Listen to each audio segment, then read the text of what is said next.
Pues buenos días, hermanos. Pues en la mañana de hoy me gustaría hablaros de un tema bastante importante en la vida del cristiano, en la vida de cada uno de nosotros, porque no es algo que solo yo pueda combatir o uno de nosotros, sino que todo cristiano, todo aquel que ha creído en Cristo, sufre la tentación. Todos somos pecadores, pero antes del pecado viene la seducción de ese pecado, que es la tentación en sí. Podemos ser tentados de varias maneras. Podemos ser tentados por el diablo, pero como ha dicho Manuel, en Santiago 1:14 nos dice que nuestra concupiscencia, nuestra inclinación es pecaminosa. Esa naturaleza a hacer lo malo, esa naturaleza a pecar. Entonces somos tentados por nuestra propia concupiscencia. Hay que saber que todos somos tentados. Y quiero remarcar que si Jesús fue tentado, ¿cuánto más lo vamos a ser nosotros? Por ello me quiero centrar en las tres tentaciones que padeció Jesús y cómo salió victorioso de esas tentaciones. Antes de eso, me quiero referir a que hay una diferencia entre Cristo y nosotros. Y es que obviamente Cristo es sin pecado.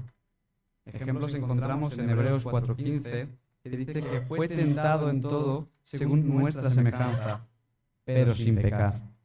O en Primera de Pedro 2:22, el cual no hizo pecado. Luego tenemos en Segunda de Corintios 5:21, dice, al que no conoció pecado, por nosotros se hizo pecado.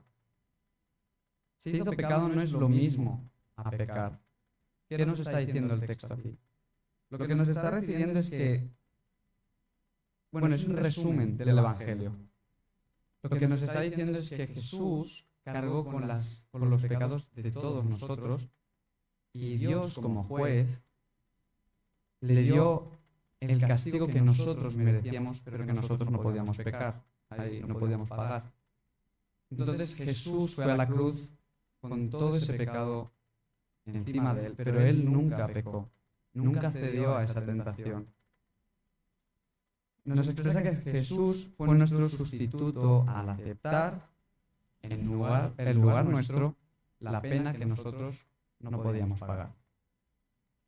Podemos estar horas y horas hablando sobre la impecabilidad de Cristo, pero lo que me quiero centrar, como ya he dicho, es en la tentación, lo que precede al pecado. Y cómo Jesús, vemos que en el desierto superó esa tentación. ¿Esto es para qué? Para vivir una vida santa, una vida conforme a la voluntad de Dios, porque Él es santo. Y para hacerlo debemos tomar ejemplo de nuestro Señor Jesús, debemos tomar ejemplo de nuestro Creador, porque Él nos da las herramientas en su palabra para superar toda tentación. Él dice que siempre nos dará una salida por la cual salir victoriosos. Así que antes de eso, acompañadme a Mateo 3, del 13 al 17. Y antes de hablar de la tentación, quiero hacer un paso atrás y ver el bautizo que Jesús realizó. Dice, entonces Jesús vino de Galilea a Juan al Jordán para ser bautizado por él. Mas Juan se le oponía, diciendo, yo necesito ser bautizado por ti, ¿y tú vienes a mí? Pero Jesús le respondió, deja ahora porque así conviene que cumplamos toda justicia. Entonces le dejó. Y Jesús, después que fue bautizado, subió luego del agua, y aquí los cielos se fueron abiertos. Y vio al Espíritu de Dios que descendía como paloma y venía sobre él. Y hubo una voz de los cielos que decía, este es mi Hijo amado, en quien tengo complacencia. Jesús vino y se presentó a Juan y le dijo, bautízame. Pero Juan le dijo, ¿cómo te voy a bautizar yo a ti, si eres tú quien me tiene que bautizar a mí? La palabra es clara y dice que Jesús debía cumplir toda justicia. Esta es la importancia del bautizo de Jesús, que Jesús estuvo dispuesto a someterse a la voluntad de la dimensión de la ley, a toda ella, a cumplirla de principio a fin. Y hay dos elementos en los que me quería referir. El primero es que cuando vino el Espíritu de Dios, o sea, vio que el Espíritu de Dios descendía como paloma y venía sobre él. Esta es su ordenación, ¿vale? Aquí empieza su comisión divina para el ministerio. Aquí viene cuando empieza Jesús. Esto sucede cuando el Espíritu viene sobre él para que venga a ser el ungido, el Cristos. El Cristos quiere decir ungido. Ser ungido por Dios, por el Espíritu Santo en este caso, ¿no? La Trinidad.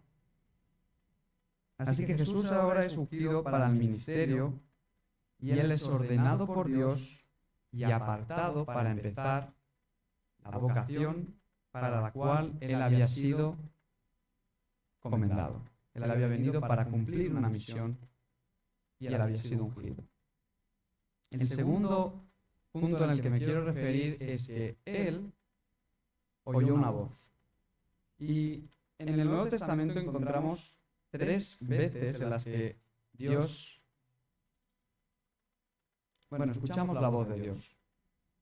Y en esencia es todo el rato lo mismo, declarando que Jesús es el Hijo de Dios. Después de haber explicado esto, que era necesario que cumpliera la ley, ser ungido por el Espíritu Santo, ahora de repente el mismo que lo ungió, lo lleva al desierto.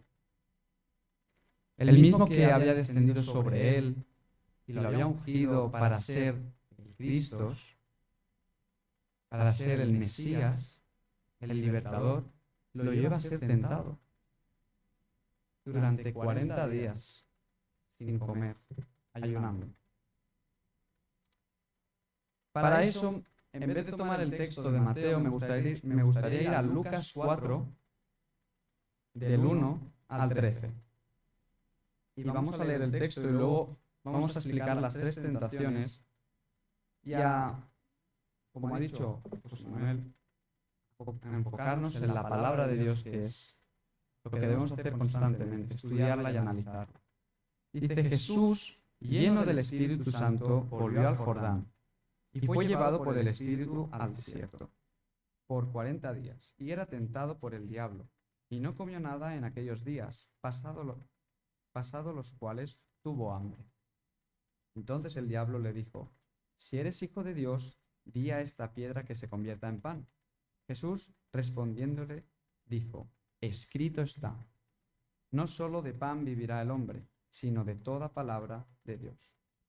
Y le llevó el diablo a un alto monte y le mostró en un momento todos los reinos de la tierra.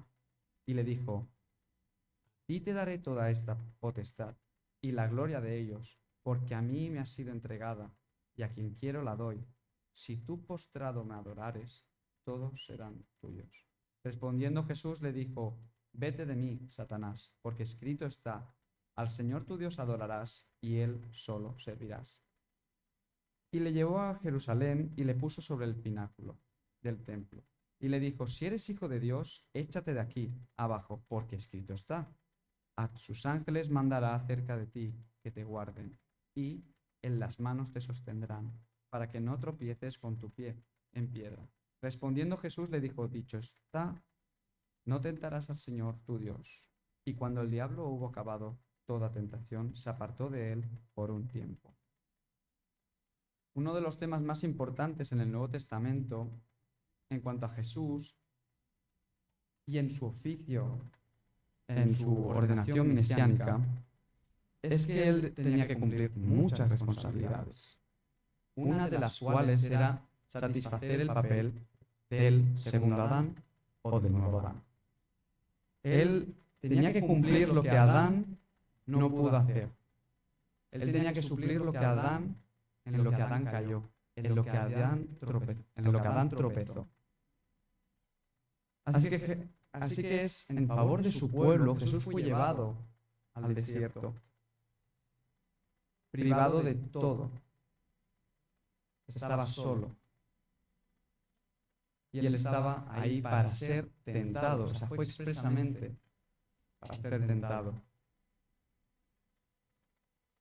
Y vemos que su ministerio no empieza con el público delante, sino que empieza en la intimidad.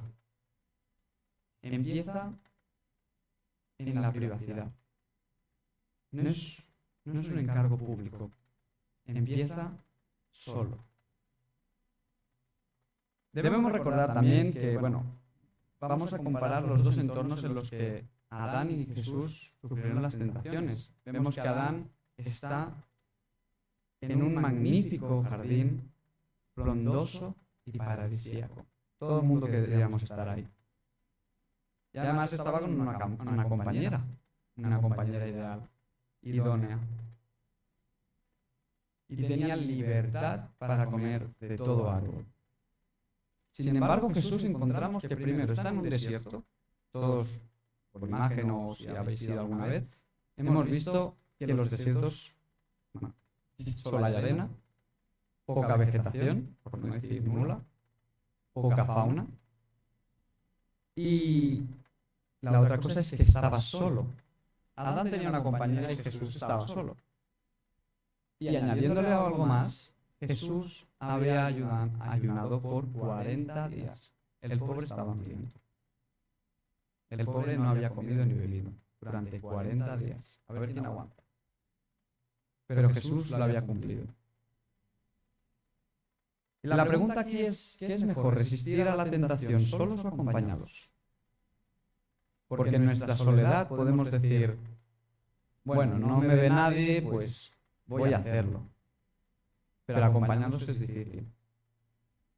Siendo honestos, cuando estamos solos, no queremos apartarnos de la tentación, porque nuestra inclinación nos invita a pecar. Nuestra inclinación es pecar, nuestra inclinación es ceder a esa tentación. Sin embargo, cuando estamos acompañados de gente que está firme en la fe, no siempre que estemos acompañados vamos a estar ayudados, pero siempre que estemos con alguien que esté firme en la fe, un cristiano que crea en la palabra de Dios como inspiración divina, un hermano que esté arraigado al cimiento y el fundamento de los apóstoles, de Jesús, entonces tenemos una ayuda. Ya puede ser nuestra pareja, ya puede ser un hermano, o puede ser nuestro mentor, nuestro Pablo, podríamos decir, nuestro Bernabé. Entonces, cuando estamos solos, es más difícil superar esta tentación. Así que vamos a recordar Génesis 3:1, en las que el diablo empieza con la pregunta, ¿con que Dios os ha dicho no comeréis de ningún árbol del huerto? Obviamente Dios no había dicho eso.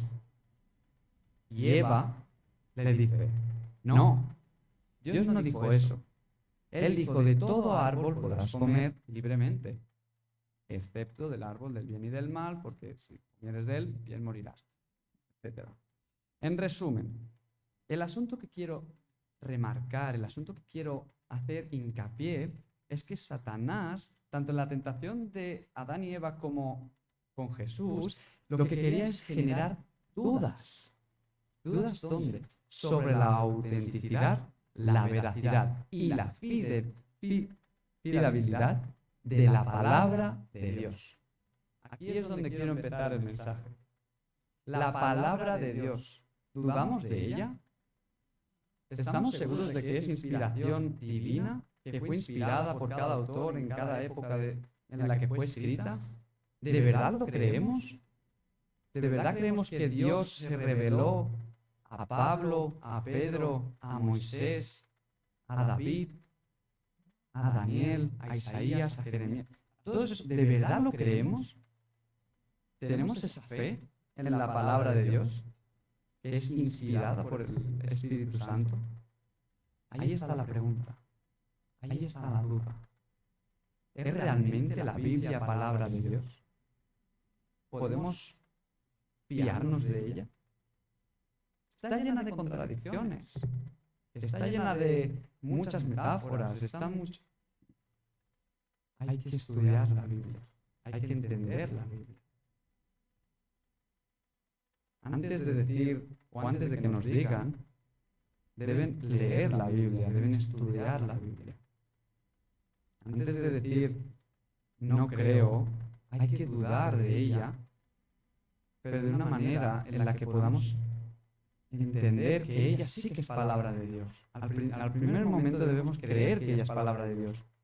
Y si tenemos una duda, no dudar para decir, te pillé. Dudar para saber, para conocer. No entiendo qué quiere decir con que, no sé, si postrado me adorares, todos serán tuyos. Por ejemplo. No lo entiendo. Vamos a ver. ¿Qué dice el texto? Vamos. Hermenéutica, como ha dicho Emmanuel. Vamos a ponerlo en su contexto. ¿Qué está pasando en esa época? ¿Qué está pasando hoy? Estudiar la Biblia en su modo histórico. Aquí fue el punto de ataque, en la generar esa duda. Y cuando avanzamos en la historia encontramos que Jesús se topa con una pregunta un tanto parecida. Dice que si eres hijo de Dios, di a estas piedras que se conviertan en pan. Esta afirmación solemos pensar que Jesús lidia solamente con el hambre. Lidia solamente con que ha ayunado y está sufriendo porque quiere comer. Y el diablo le está tentando para que tome ventaja, para que convierta esas piedras en pan y pueda saciarse. Él puede hacerlo. Entonces dice, venga, si tienes hambre, convierte estas piedras en pan y come de ellas. Eres hijo de Dios, ¿no? Pero hay algo mucho más significativo aquí. La pregunta no empieza con que como tienes hambre, convierte esta piedra. No. La pregunta dice, si eres hijo de Dios, convierte estas piedras en pan. Si eres. ¿Cuál fue las últimas palabras que Jesús escuchó de Dios? Este es mi hijo amado. El contraste. El diablo le estaba haciendo dudar de que si de verdad es hijo de Dios. Si eres hijo de Dios, ¿qué haces aquí pasando hambre? Si eres hijo de Dios, eres rey. ¿Por qué sufres? ¿Eres hijo de Dios? O espera, a lo mejor no lo eres. ¿Eres hijo de Dios? La duda en la palabra de Dios. Por eso, cuando Dios declara que es su hijo amado, el diablo va a ello. Quiero ver si de verdad es hijo de Dios. Venga, vamos a probarlo. Vamos a tentarlo. Porque él sabía que era Dios. Entonces, ¿cómo Dios puede tratar así a su hijo, por favor? ¿Dejándolo aquí solo en el desierto? ¿Pasando hambre? ¿Qué Dios? ¿Qué Dios es ese? ¿De qué Dios estamos hablando? ¿Ese es tu padre? Dudo de ello. Y es interesante como Jesús le responde, dice, escrito está, no solo de pan vivirá el hombre. Si se detiene ahí, él está diciendo, no puedo hacerlo, estoy cumpliendo con la ley, y como estoy cumpliendo con la ley, me es lícito pasar hambre, porque estoy ayunando. Y ahora mismo no puedo hacerlo. Así que yo, lo que estoy haciendo está bien. De hecho, no solo de pan vivir el hombre. Pero Jesús continúa y no se queda ahí, sino que sigue diciendo, sino que de toda palabra que sale de Dios. En Mateo encontramos de toda palabra que sale de la boca de Dios. Aquí es como si Jesús estuviera diciendo, soy el nuevo Adán. El primero no duró mucho, viviendo por la palabra de Dios. Pero yo he venido a cumplir lo que el primer Adán no pudo. Y yo voy a vivir conforme a toda palabra que sale de la boca de Dios. Yo he venido a cumplir aquello que el primer Adán no pudo hacer. ¿Y esto qué es en comparación con el pan? Jesús enfoca la pregunta en su respuesta a Satanás, poniéndolo en obediencia a la ley de Dios. Aquí estamos con la palabra de Dios. A mí me gustaría remarcar, si no lo he remarcado bien, que Jesús utiliza escrito está. Escrito está. Es muy importante, por eso, conocer la Biblia. No solo saberse conceptos ni teorías o inclinaciones teológicas, sino conocerla. Y no solo conocer la palabra, sino conocer al Dios de la palabra. Lo que miramos aquí es que la palabra de Dios no solo estamos obligados a conocer, no solo estamos obligados a conocerla, sino a vivir por ella. Vivir de toda palabra que sale de la boca de Dios. Después de estar en el desierto, Jesús fue llevado a la segunda tentación. Fue llevado a un alto monte. Y el diablo, con su astucia, le mostró todos los reinos en un momento del tiempo. Y le dijo, si postrado, yo te daré todo esto, si postrado me adorares. Todos serán tuyos, solo tienes que inclinarte y adorarme. A lo que Jesús le responde, vete, Satanás, porque escrito está, al Señor tu Dios servirás, al Señor tu Dios adorarás y solo a Él servirás. Es como si Satanás le dijera a Jesús, si eres hijo de Dios, ¿por qué tienes que sufrir? ¿Por qué tienes que pasar por la vía dolorosa? ¿Por qué pasar por la cruz del Calvario? Los clavos, la sangre, la humillación, que te den la espalda, que se rían de ti. ¿Por qué? Adórame y yo te lo doy en un momento. Si es nada, inclínate un poquito. Adórame y yo te lo doy. Te lo entrego aquí ahora mismo. Es así de sencillo. Eres hijo de Dios, ¿no? Es sencillo. ¿Qué habría pasado si Jesús hubiera hecho eso? No habría esperanza. Si Jesús no hubiera vivido por la palabra de Dios, no habría esperanza para nosotros. Seguiríamos muertos en nuestros delitos y pecados, como se nos refiere en Efesios.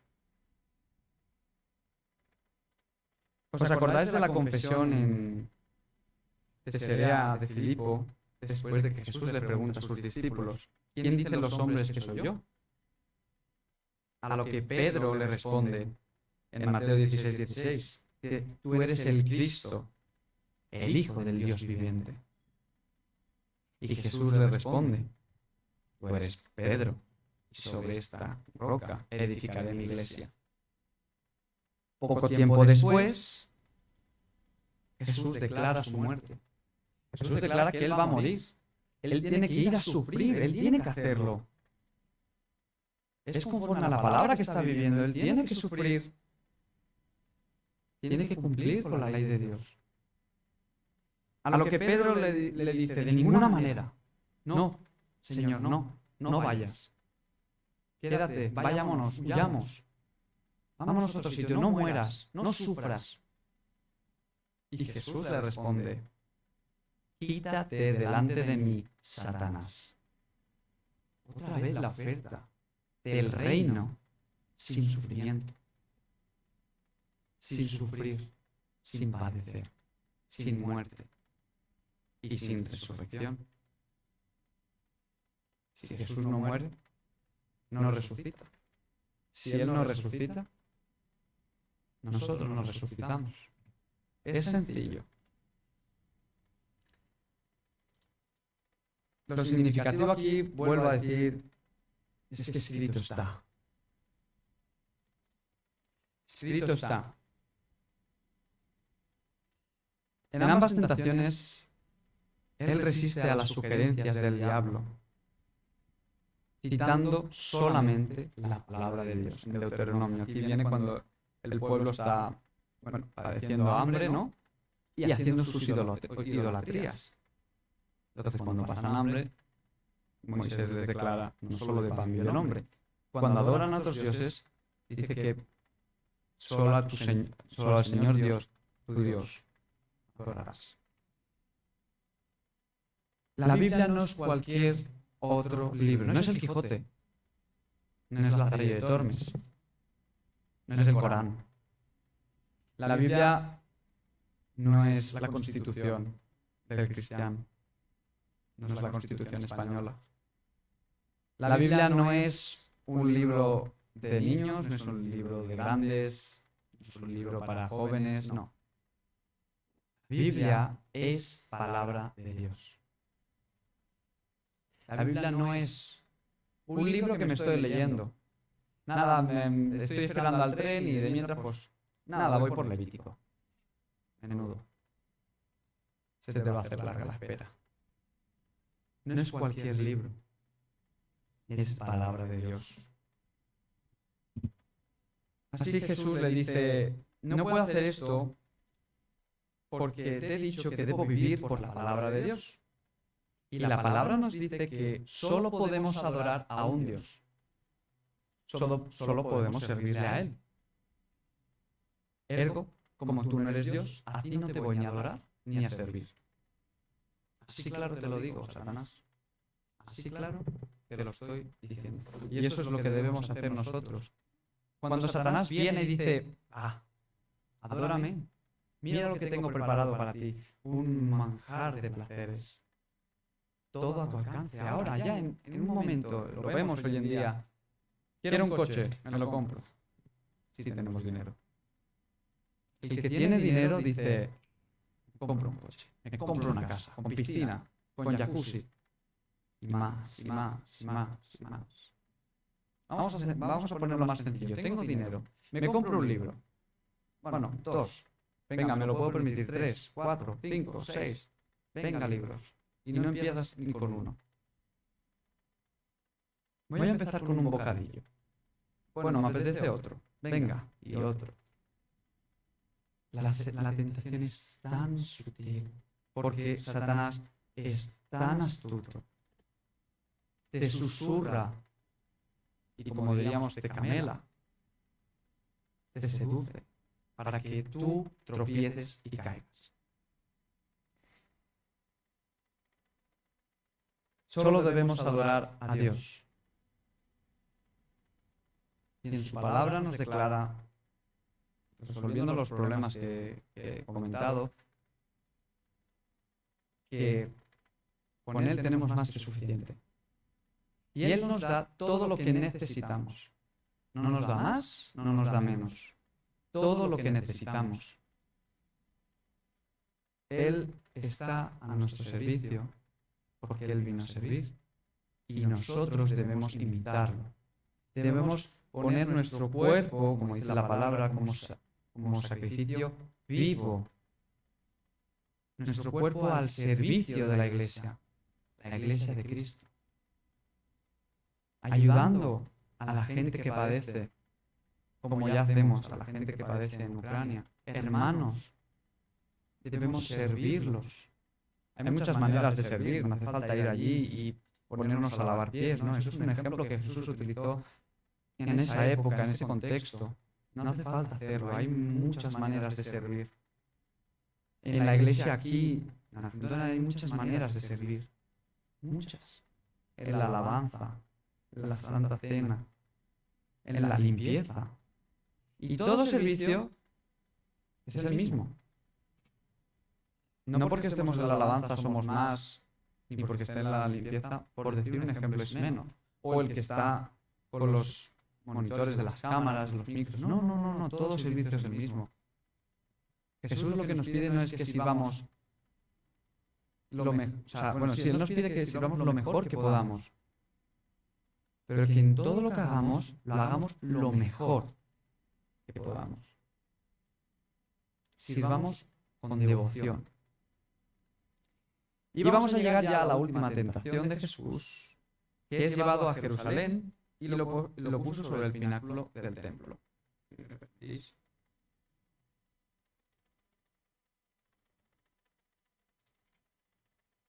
Y dice, si eres hijo de Dios, échate de aquí abajo, dice el diablo, ¿no? Y claro, Y el diablo, cansado de escuchar escrito está, él dice, bueno, pues, escrito está. A sus ángeles mandará cerca de ti, que te guarden, en las manos te sostendrán, para que no tropieces tu pie en piedra. Con tu pie en piedra. A Jesús le encantaba citar las escrituras, lo hacía constantemente.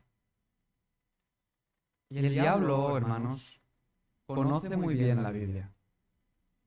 Podría decirse que el diablo es el mejor teólogo, obviamente después de Jesús. Y como Satanás conoce la Biblia, aquí ya viene y dice, bueno, pues si tan escrito está, vamos a probarlo, ¿no? Escrito está.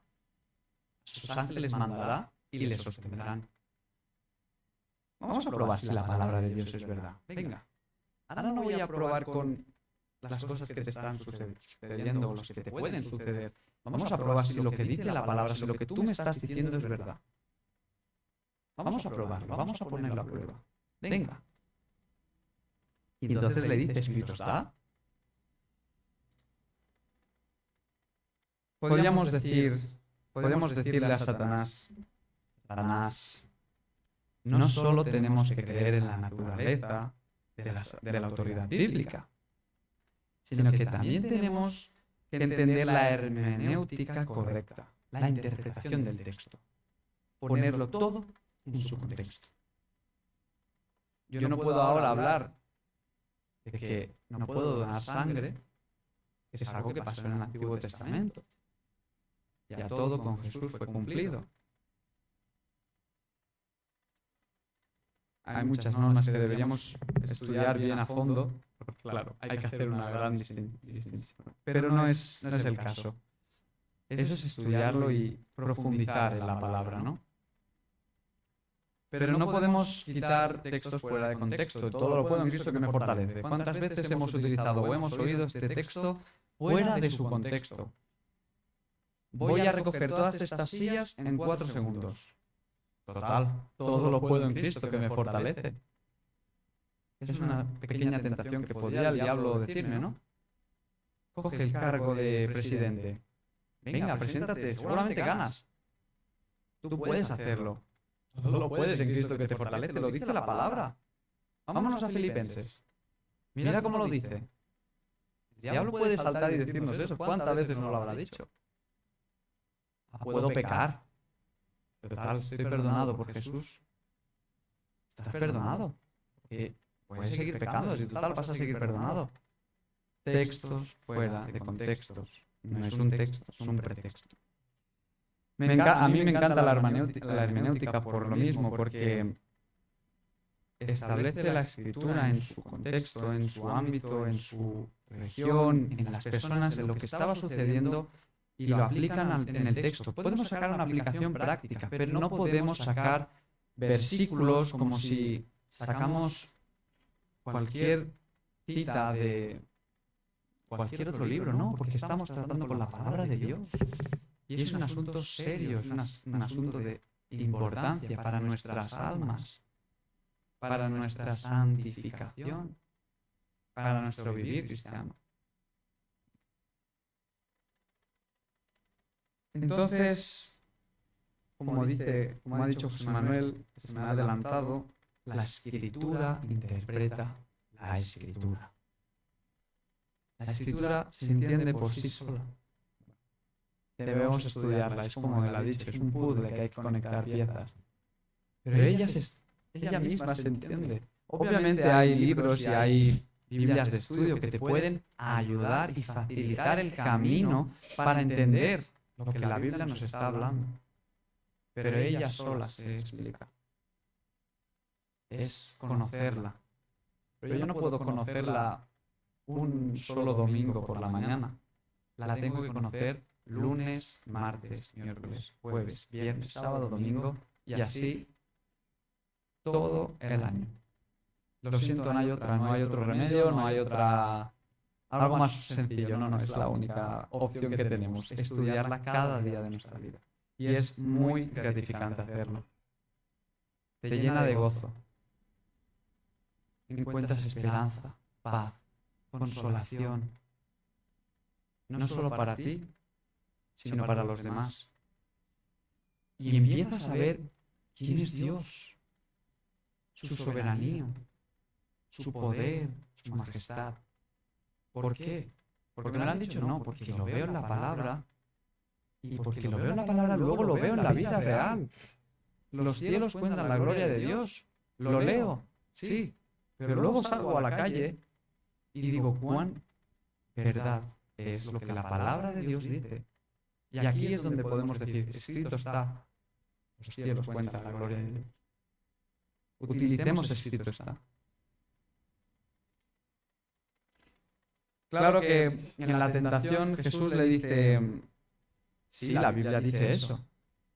Él mandará a sus ángeles y yo puedo hacerlo ahora mismo. Yo puedo ordenar a los ángeles que vengan y me ayudan y me pueden estar aquí sirviendo.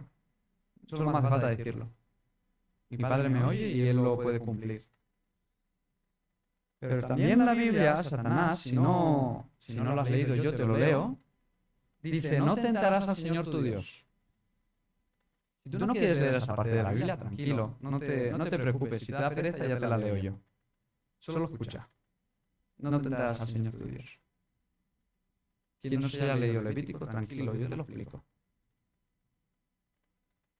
Hay que hacer eso, hermanos, para superar la tentación. Obviamente es Jesús del que estamos hablando. Y Él sufrió la tentación, pero no pecó. Nosotros podemos ser tentados, pero seguramente vamos a pecar. Muy seguramente. Por eso recibamos de la gracia de Dios, que es la única que nos puede salvar, la única que nos puede ayudar. Si Jesús saltaba, estaría poniendo a prueba la palabra de Dios. Estaría diciendo, uy, pues a lo mejor el diablo tiene razón. A lo mejor si lo hago le doy pruebas de que la palabra es de verdad. Porque si yo salto seguro que aparecen los ángeles. Pero no. Porque el problema no está en la tentación que le salta Satanás, sino que él le declara que el Señor, tu Dios, no tentarás. Y Jesús no quería tentar a Dios, obviamente porque Él es Dios, pero nos enseña que no debemos tentar a Dios. No podemos hacerlo. No debemos hacerlo. Vemos que cuando el diablo acaba de tentarlo, se aparta por un tiempo. Jesús es victorioso. Algo fascinante en esta historia es que después de que Jesús resiste esta tentación, vemos, aquí en Lucas no, pero en Mateo vemos que los ángeles vienen, le ministran y le sirven. Uy, lo que había dicho el diablo se cumple luego cuando se va. Interesante. Glorioso. Jesús vivió conforme a la palabra de Dios. Jesús es el único que cumplió verdaderamente la ley de Dios. Nosotros no podemos hacerlo, hermano. No, nos es imposible. Es que no podemos. Inténtalo. Hay que intentarlo, pero es que vamos a fracasar. Hay que ir ya con la mentalidad de que es que no puedo cumplir la palabra de Dios. Señor, no puedo. Pero tú ya lo hiciste. Vive en mí. Cristo, vive en mí. Tú cumples la ley que yo no puedo hacer. Pero es que yo quiero vivir conforme a la ley, porque quiero agradar al Padre. Por obras no, por fe. Cree en el Hijo de Dios. Cree en que Él vivió conforme a la palabra de Dios. Aquí vemos la muestra de que Dios cumple su palabra. Dios cumple sus promesas. Los ángeles estuvieron allí todo el tiempo, desde el principio hasta el final. Jesús no tenía que saltar del templo. Pero la palabra de Dios se cumplió cuando los ángeles llegaron. Ahora las preguntas que os quiero hacer es, ¿confiamos en la palabra de Dios? ¿Cuánto nos fiamos de ella? ¿Cuántas veces utilizamos en nuestro caminar, no solo con el diablo, no solo con las tentaciones que pasamos a solas en nuestra casa, sino cuando la gente nos viene y nos dice, oye, la palabra de Dios dice que odias a los homosexuales. La palabra de Dios dice que odiamos a los homosexuales. La palabra de Dios no dice eso. Escrito está. ¿Cuántas veces utilizamos escrito está? ¿Estudiamos la palabra? ¿O lo hacemos como si leyéramos, no sé, mi misma predicación? Os la doy y os la leéis. Y pasáis el rato. Está bien, para pasar el rato también. Pero, ¿la leemos o la estudiamos? Escudriñamos. Sacamos el jugo. Hay mucho, Hay mucha Biblia. Desde Génesis hasta Apocalipsis tenemos para rato. Le sacamos de verdad todo lo que en ella está escrito. Hermanos, es inspiración divina. Viene directamente de la palabra de Dios, de la boca, del Logos. Esto es de Dios. Obviamente debemos hacer la diferencia entre las Biblias que tenemos aquí, la Reina Valera, o las diferentes traducciones. Son traducciones, no debemos fiarnos fielmente a las traducciones o a las copias. Debemos ir al texto original. Sí, nos va a tocar estudiar hebreo, arameo y griego. No hace falta hacer una carrera ni nada. Pero simplemente saber lo que amor significa en griego. Tenemos fileo, tenemos eros y tenemos ágape. No quiero explayarme con el amor de Dios, pero debemos conocer la simbología, conocer la hermenéutica, conocer un poco de la cultura. Debemos conocer un poco de griego, un poco de hebreo. Ya no te digo aprendértelo de memoria, pero saber que si la palabra dice que Dios es amor, no está diciendo que por ello debemos amar a todo el mundo. O debemos amar de cualquier manera. O que Dios ama de cualquier manera, no. Dios es ágape, que es diferente a fileo y eros. Hay una diferencia. Y una diferencia muy grande. Por eso debemos estudiar. Lo que quiero hacer hincapié es que debemos estudiar. Estudiar y más estudiar. Josué 1:8. Dice, nunca se apartará de tu boca este libro de la ley, sino de día y de noche meditarás en él, para que guardes y hagas conforme a todo lo que en él está escrito, porque entonces harás prosperar tu camino y todo te saldrá bien. Si permanecéis en mi palabra, y permanecéis en mí, como ha dicho Manuel. Hay que estudiar la palabra. ¿Por qué? Hay que meditar en ella. ¿Por qué?